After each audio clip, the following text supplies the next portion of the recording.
Hi student, and today I am going to tell you how to solve question number 1 from exercise 8.1 chapter है हमारा 8 quadrilateral. तो हमें इसमें show करना है क्वेश्चन क्या है, if a diagonal of the parallelogram are equal then show it is a rectangle.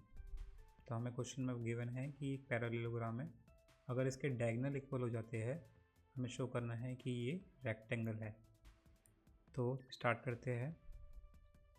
सबसे पहले हमें गिवन क्या है, तो हम पहले लिख लेते हैं let A B C D is a parallelogram, क्योंकि ये हमें क्वेश्चन में गिवन है कि ए बी सी डी क्या है, पैरेललोग्राम है।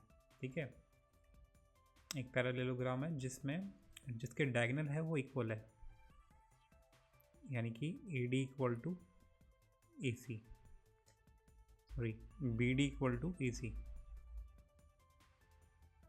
डायगोनल क्या होंगे हमारे, बी डी और ए सी।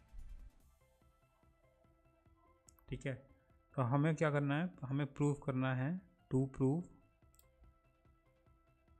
हमें प्रूव करना है कि ए बी जो सी डी है, ए बी सी डी वो क्या है, रेक्टेंगल है।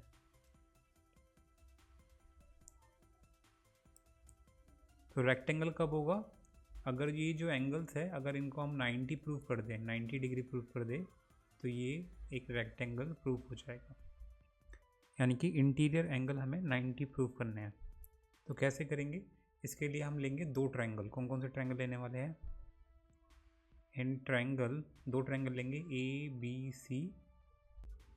तो दो ट्रायंगल लेने वाले हैं A B C and D C B. ठीक है, दो ट्रायंगल लेंगे A B C and D C P, दो ट्रायंगल ले लिया। इनमें हम देखेंगे कि क्या इक्वल है, इन दोनों को हम कॉन्ग्रुएंट प्रूव कराएंगे। ठीक है, तो हम देखेंगे इन दोनों में क्या इक्वल है। सबसे पहले हमारा इक्वल है, तो A B C and D C B में हमारा बी सी जो साइड है वो इक्वल कॉमन है, तो यानी कि इक्वल होगी। B C equal to B C लिखेंगे कि रीज़न कि कॉमन है। दूसरा A B equal to C D होगा, A B equal to C D होगा। क्यों होगा इक्वल, क्योंकि पैरेललोग्राम में अपोजिट साइड इक्वल होती है। हम लिखेंगे अपोजिट साइड ऑफ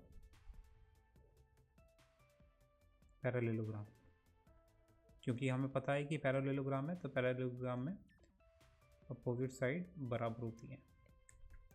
तीसरा हमारा इसमें क्या हो सकता है इक्वल, तीसरा हमारा हो सकता है ए सी इक्वल टू बी डी। ठीक है, तो क्योंकि क्वेश्चन में पहले ही बोल दिया है कि डायगोनल्स इक्वल है, डायगोनल्स क्या है, इक्वल है, तो यानी कि जो बी डी होगा वो ए सी के बराबर हो जाएगा। तो यानी कह सकते हैं हम ए सी इक्वल टू बी डी। तो इसका रीज़न लिखेंगे गिवन है। ठीक है, तो जैसे ही तीन साइड हमारी इक्वल हो जाती है कॉरस्पॉन्डिंग साइड, तो हम कह सकते हैं triangle A B C D, sorry triangle A B C is congruent to triangle D C B. ठीक है, अब हमें क्या करना है, तो हम क्या करेंगे, अब जो ये एंगल है हमारा, angle A B C and angle D C B, ये वाला एंगल इन दोनों को इक्वल दिखा देंगे by C P C T. तो angle A B C is equal to angle D C B, किससे, by C P C T.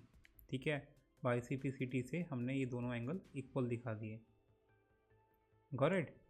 तो सी पी सी टी क्या होता है, अगर आपको नहीं पता है तो अगर दो ट्रायंगल अगर कॉन्ग्रुएंट हो जाते हैं, तो इसके जो कॉरस्पॉन्डिंग एंगल्स और पार्ट वो साइड्स है वो इक्वल हो जाती है ऑटोमेटिकली।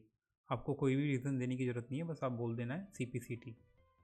तो क्योंकि ये दोनों ट्रायंगल हमारे कॉन्ग्रुएंट हो चुके हैं, तो इसके जो कॉरस्पॉन्डिंग एंगल है, इसका कॉरस्पॉन्डिंग एंगल ये है, तो ये आपस में बराबर हम शो कर सकते हैं।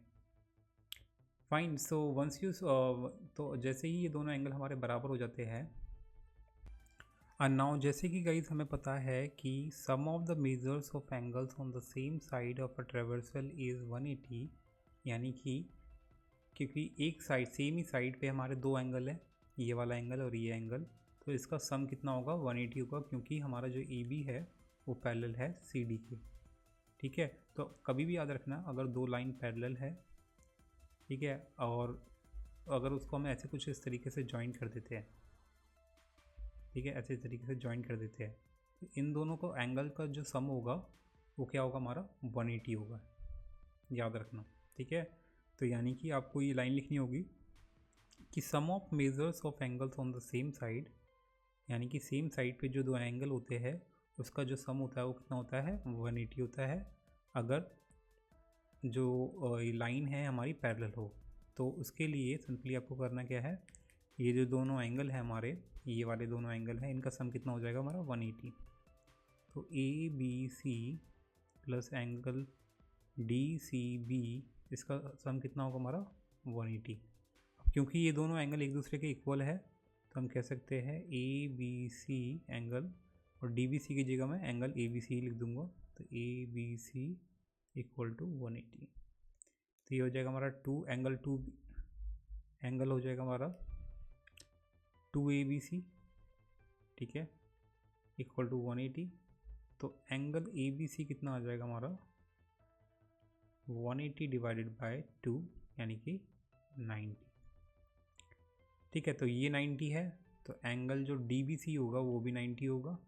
ठीक है, यानी कि ये 90 है तो ये भी 90 होगा, और पैरेललोग्राम में अपोजिट एंगल वैसे इक्वल होते हैं, यानी कि ये भी 90 एंड इसका अपोजिट ये है तो ये भी 90, यानी कि हम कह सकते हैं सारे जो इंटीरियर एंगल्स होंगे वो क्या होंगे हमारे 90। तो आपको लिखना है इसमें since ABCD is a parallelogram, ABCD is a parallelogram and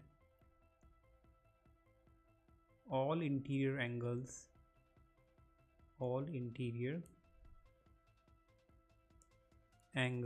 of it are 90 degree or is 90 degree, then or hence ABCD क्या है हमारा एक रेक्टेंगल है, इज अ रेक्टेंगल। ठीक है, तो this is how you can solve this question. Hope you like it. Subscribe for more video. Till then, bye bye.